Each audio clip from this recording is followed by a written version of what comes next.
3 today, lesson 23.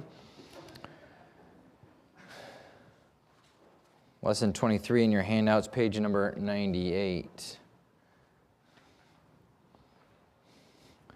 And here we go on the Old Testament. Lord willing, we'll finish up the Old Testament today on our journey through the Bible. So we're going to say the books of the Old Testament one more time. And I'll try to leave them up here on the screen, though. But if you want to close your eyes or look elsewhere, hopefully you're getting them down. All right, let's say them out loud together. Genesis, Exodus, Leviticus, Numbers, Deuteronomy, Joshua, Judges, Ruth, 1 Samuel, 2 Samuel, 1 Kings, 2 Kings, 1 Chronicles, 2 Chronicles, Ezra, Nehemiah, Esther, Job, Psalms, Proverbs, Ecclesiastes, Song of Solomon, Isaiah, Jeremiah, Lamentations, Ezekiel, Daniel, Hosea, Joel, Amos, Obadiah, Jonah, Micah, Nahum, Habakkuk, Zephaniah, Haggai, Zechariah, Malachi.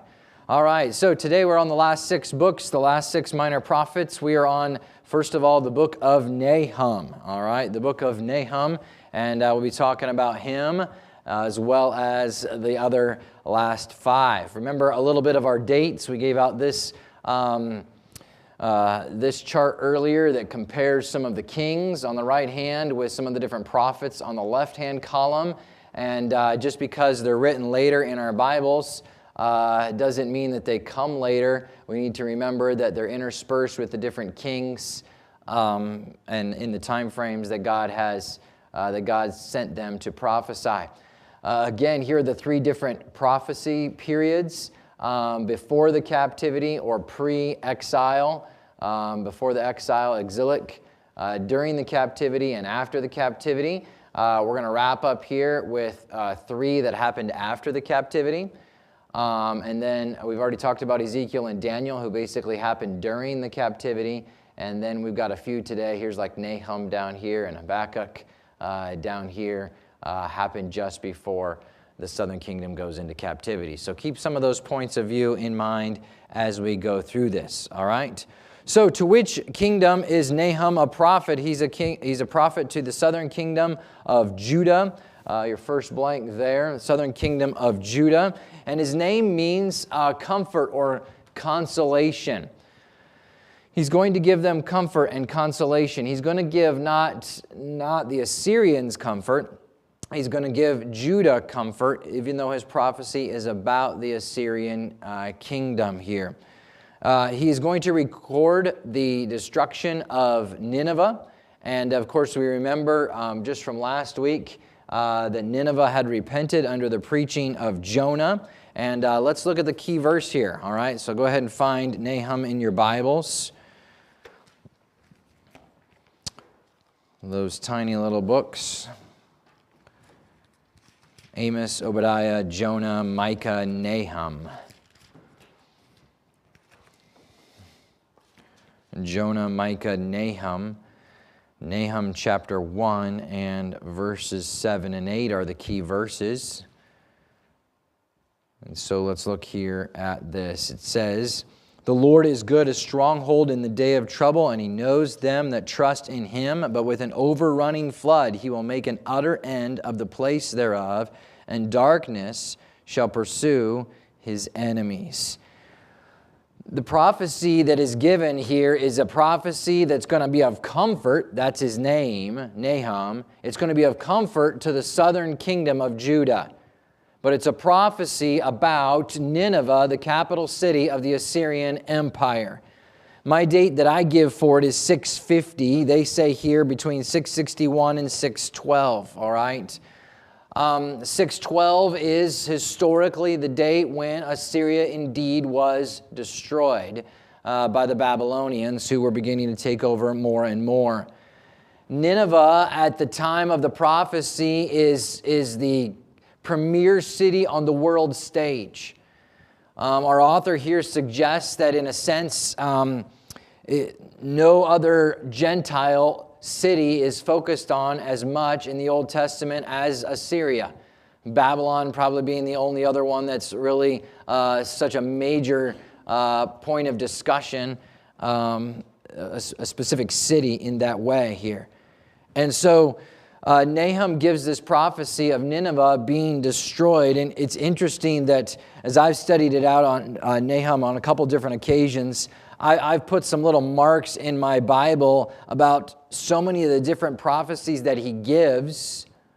And then history tells us in 612, when Assyria was destroyed, they were destroyed in the exact way that verse in Nahum describes.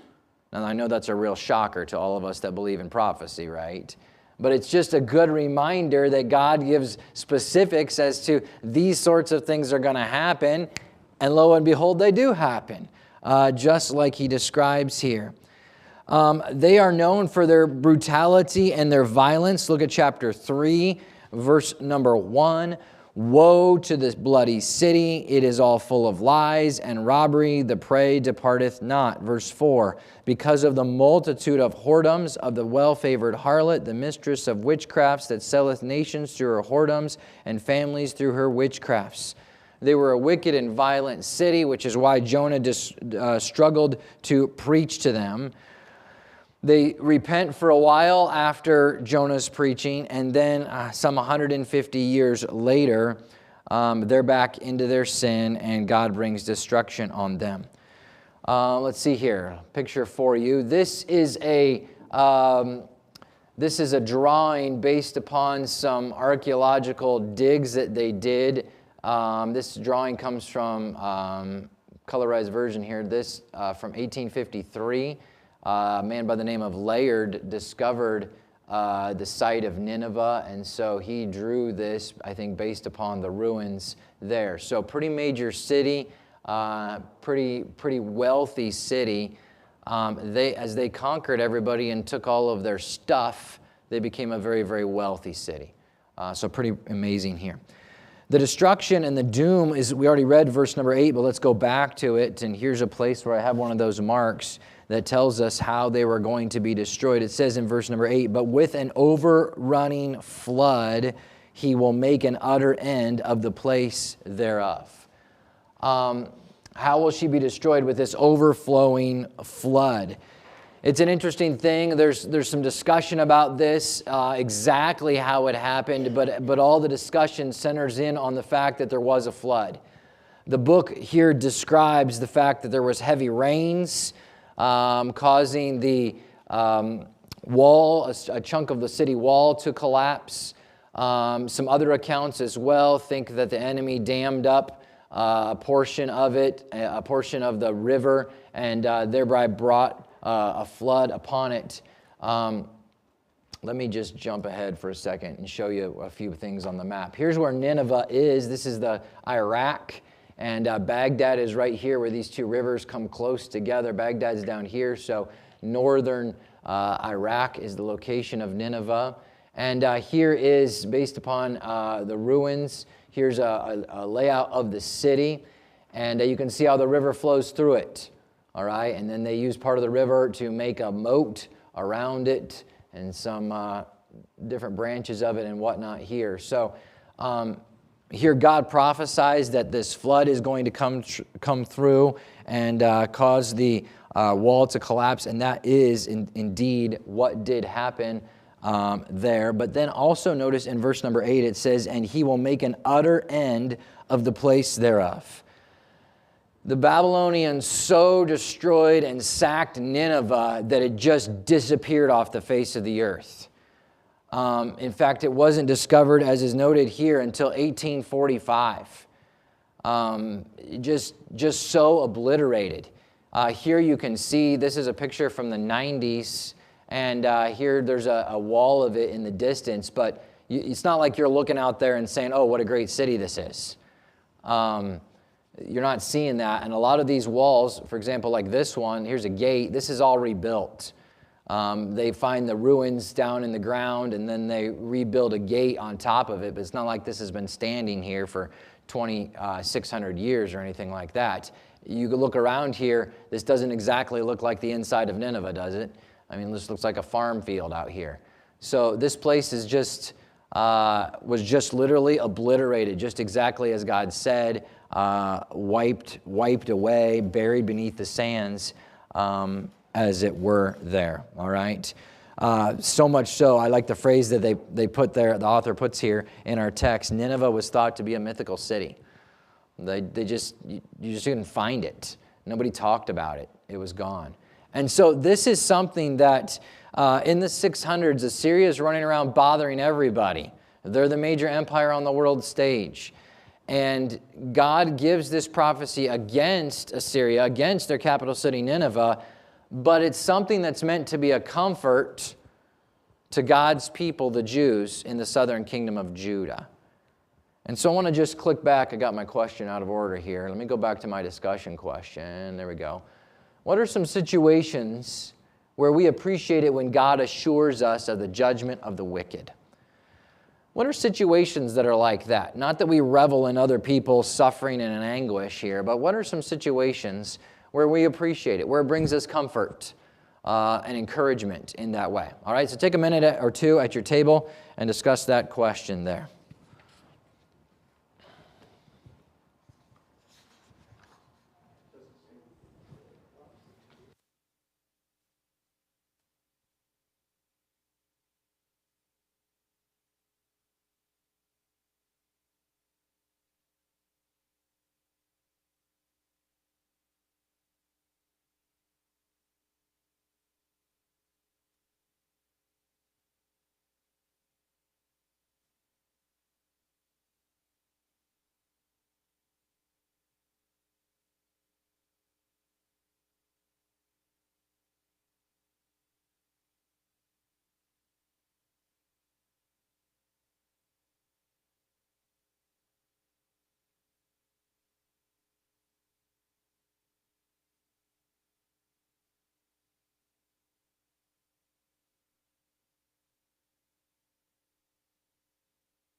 All right. Hope you got to discuss that for a few moments. I was thinking of these three things. Situations where we appreciate it. Sometimes when a wicked person is not punished in this life, they go to their grave without really ever paying for their sins. We appreciate that God will judge the wicked. Sometimes we appreciate it when we can't stop the wicked. When we aren't strong enough. They oppress us. They're the big thug. They're the bully, and there's nothing we can do to stop that. We appreciate it in those realms. So maybe you had some other ones, that's fine, but just wanted you to think about that. That's real life, and we're thankful that God does bring punishment to the wicked. And so we want to turn to page 97 if you're filling in the blanks, and fill in Nahum there. Let me get my PowerPoint caught back up now to that. Nahum, the theme is the destruction of Nineveh, and we already read the verse, the Lord is good, a stronghold in the day of trouble, and he knows them that trust in him. We have to trust in him to bring judgment to the wicked there. Okay? So a couple key words for you to fill in back on page 97A there. All right, then let's go back to page 99, and we're going to look at Habakkuk. Habakkuk. Raise your hand if you've ever been a part of a choir. Anybody been a part of a choir before? All right, a bunch of us have been a part of a choir. We don't know a lot about this guy, except apparently he's a member of the temple choir. His book ends to the chief singer on my stringed instruments. And so you could say that this is the only book of the Bible written by a choir member. And I really love this book. I remember really the first time I went through it on my own many years ago and dug into it. And I really believe, and if this is helpful, you can write this in your margin, Habakkuk deals with how to handle the questions that we have in life. How to handle questions of God. Do you ever have questions for God? Do you ever have doubts and uncertainties? Do you ever question God? God, why did you do this? God, why would you allow this to happen? God, I don't understand. I can't see what you're doing in this situation. If you don't have questions, great. You probably will at some point in time. And I love that God puts a whole book of the Bible here to help us with our questions. And as we turn to Habakkuk, chapter 1 and verse number 2, it says, O Lord, how long shall I cry, and thou wilt not hear, even cry out unto thee of violence, and thou wilt not save. There are some exclamation points there, and yet we understand there's a sense of question behind that. He's really asking, why do the wicked prosper? And we've just been talking about that a little bit in connection with Nahum, but Habakkuk has these questions here. And you have questions at times when you don't understand things, when you don't see God working, you have questions for God. And so here is Judah, the southern kingdom, and Judah's living sinfully, and there's a question, okay, God, are you going to punish Judah or not? And then God is going to punish Judah, and God is going to use the Babylonians to punish Judah. Now, if you've been in church for a while, you know that's fact. God uses Babylon to conquer the country of Judah. But when you stop and think about it, it is kind of a weird deal. Because Judah is sinful, yes. But do you think Babylon is more spiritual than Judah? I mean, they worship idols rampantly. You know, now they're the world power running around conquering everybody, now that they defeated Assyria. And so Habakkuk is scratching his head and he's trying to figure this out. He's like, okay, God, now I understand Judah is sinful, but how can you allow this other, even more evil country to conquer us? God, I just don't get it. I just don't understand it here. And so he's got these questions here in his mind. Doubts are going to come in your life, and you need to run straight to God with those doubts. Take them to Him. He gives you 3 powerful truths to help you get through those. The first one here is the just shall live by faith. When you don't understand, you have to take it by faith. And that becomes a very powerful verse that is used throughout the New Testament in several locations. And of course, it becomes the cornerstone of Martin Luther and the Protestant Reformation in that sense. A second truth to see from chapter 2 and verse number 14, the earth shall be filled with the knowledge of the glory of the Lord. Very helpful there. And let's get some of our blanks filled in here.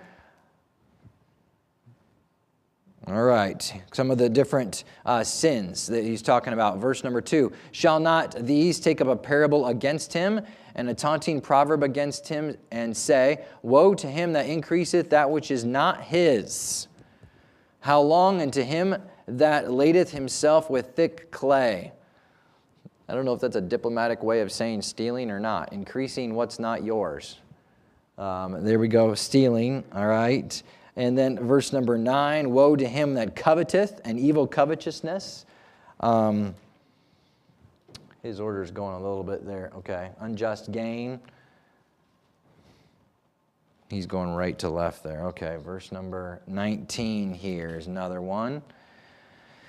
Woe to him that saith to the wood, awake, and to the dumb stone, arise. It shall teach. All right, let me put all these up on the screen. All right, worshiping idols, encouraging drunkenness, and building a city through bloodshed and iniquity. All right, some of the different sins described. Isn't that second point an encouraging thing? I was just thinking about this yesterday. Don't you look forward to the day when the earth shall be filled with the knowledge of the glory of the Lord? Isn't there something in your soul that just says, won't it just be nice to have a wonderful world that is ruled by Christ Himself, ruled with a rod of iron, a kingdom wherein dwells righteousness. Doesn't your heart just cry out for that in the midst of this crooked and perverse generation in which we live? It's just an awesome and encouraging thing. So number 2, he talks about that. And then number 3, the Lord is in his holy temple there.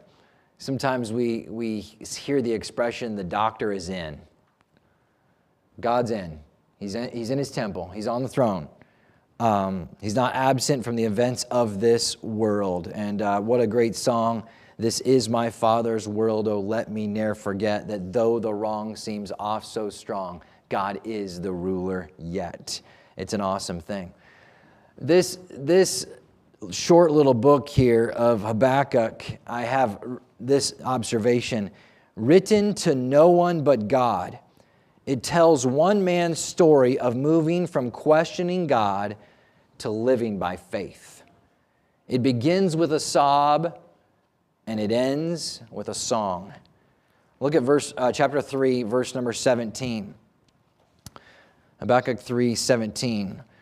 This is amazing. If you can be in this place in your soul, this is a great place to be when you've got questions.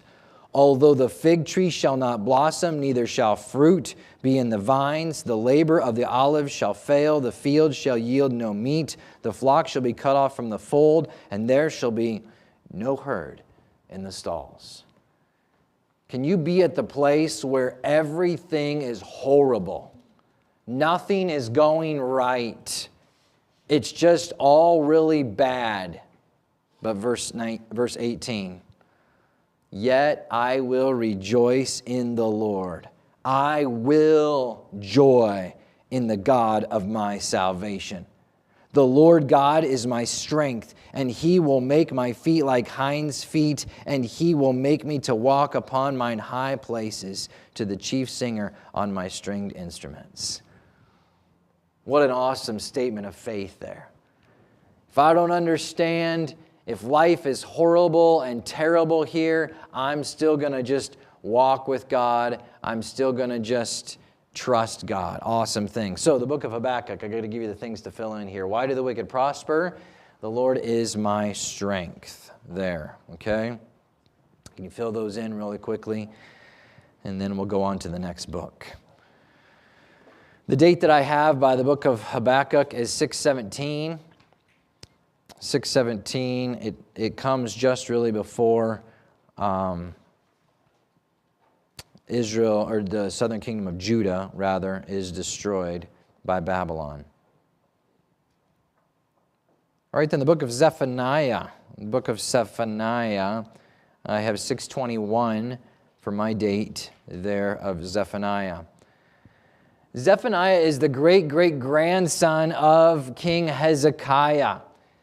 And God calls Zephaniah and uses him with this exact background so that he can get in connection with King Josiah. Now, Josiah is the great-great-grandson of King Hezekiah as well. So these guys are, I don't know, third, fourth, fifth cousins or whatever that would be, all right, down the line. They're related. And as Josiah comes to the kingdom in the early part of his reign, he follows some really evil kings, and Josiah wants to bring some reforms about. The people in his day are very religious. They're going through all sorts of religious rituals. There's a good amount of wealth and ease amongst God's people, but they're very indifferent as well. Someone made this statement, luxury and indifference are the last stages of sin. That's a pretty sobering indictment against America today, isn't it?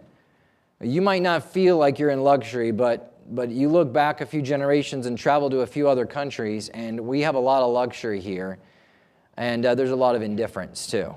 Luxury and indifference are the last stages of sin. And so Josiah comes to the throne. He has a heart for God, and Josiah tackles this, and he is out there to bring revival to his nation, and he works hard at it. And Zephaniah comes in along as the prophet, as a distant cousin, access to the king, being a part of the extended royal family, and is going to help in this particular endeavor to awake people from their indifference. And it's kind of interesting because some of this revival seems to happen, and yet there's an aspect in which maybe it's a surface level revival. And I don't know, I'm kind of just brainstorming with you here a little bit, but I kind of wonder if it's a little bit of what we see in America right now. I think even some of the things with Charlie Kirk are some really good things in the funeral and a lot of the conversation that has happened there, and the fact that we have a president that is at least not anti-Christian like some others could be if they got into power. There's some popular Christianity is possibly popular right now. There's some pushback against some of the wrongs in our world. You have Trump, you have Kirk, you have all of these things. All of that outward, all of that political, all of that public sort of revival feel that everybody watches a Charlie Kirk funeral and sees thousands of people in a stadium, talking about God, and politicians talking about God and all that. Good things, things we're thankful for.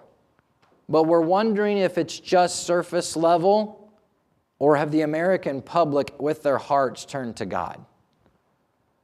Has the American public repented of sins and turned to God? Have American Christians got serious about their Christianity and gone after God with all of their heart? And I think if I can try to help you make the connection in that way, I kind of wonder if that's a little bit what was going on in Josiah's day. He was doing everything he possibly could with Zephaniah's help to try to bring revival. And there was a measure of it that happened. But it doesn't last very long, and evidently it's not very genuine, it's not very deep, it doesn't really affect the hearts. The sins of the people continue. And so the book begins with a very strong statement here. Zephaniah 1 and verse number 2, I will utterly consume all things from off the land, saith the Lord. Put that in your first blank there if you're taking notes on page 100, Zephaniah. Much is said about the coming judgment to Judah in the form of the Babylonians. And why is this judgment coming? Verse number 17, and I will bring distress upon men that they shall walk like blind men. Pause right there for a second. Blind men. We saw that a couple weeks ago when we were in Lamentations chapter 4. And they were lamenting that the prophets were walking around like blind men. Zephaniah said it would happen. Jeremiah in Lamentations says it does happen.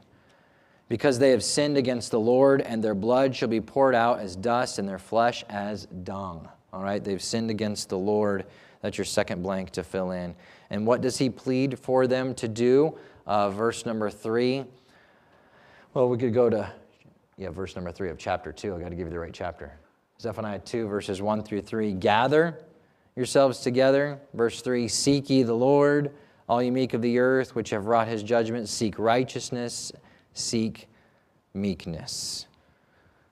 That's his plea for them. He's asking that they would cry out to God in that way. All right?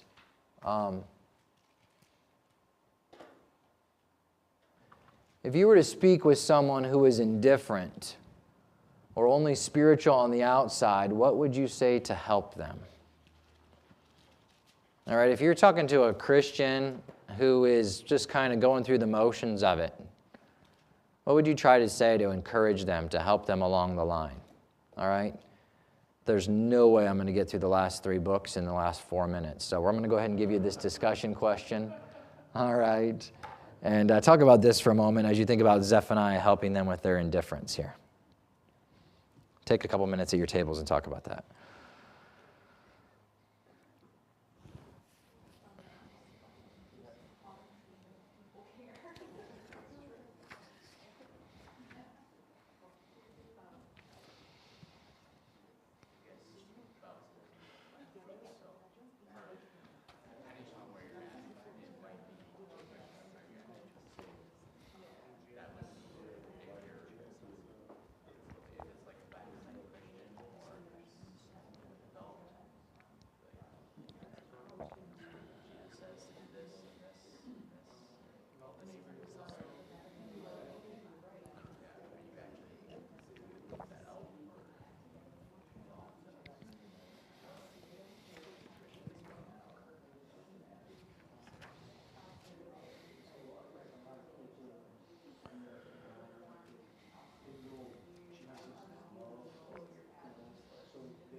All right, let's wrap this up here for a moment. As you think about ministering to those that may be indifferent, a multitude of things could be said. Of course, much prayer and having a fervency for God in our own life, always leading by example, is important.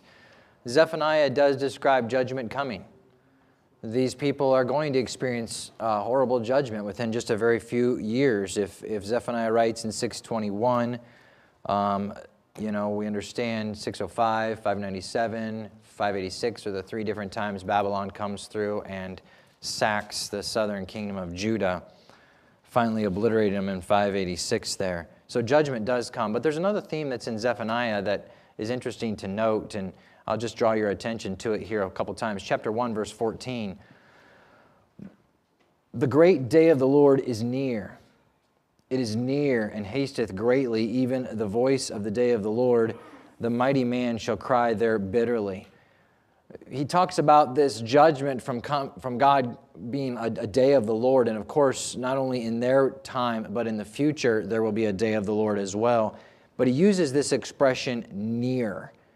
And this idea is brought out several times in the book of Zephaniah, this concept. It's one of the phrases he uses, near or in the midst of her, in the middle of her. We can see, for example, go over to chapter 3, verse 2.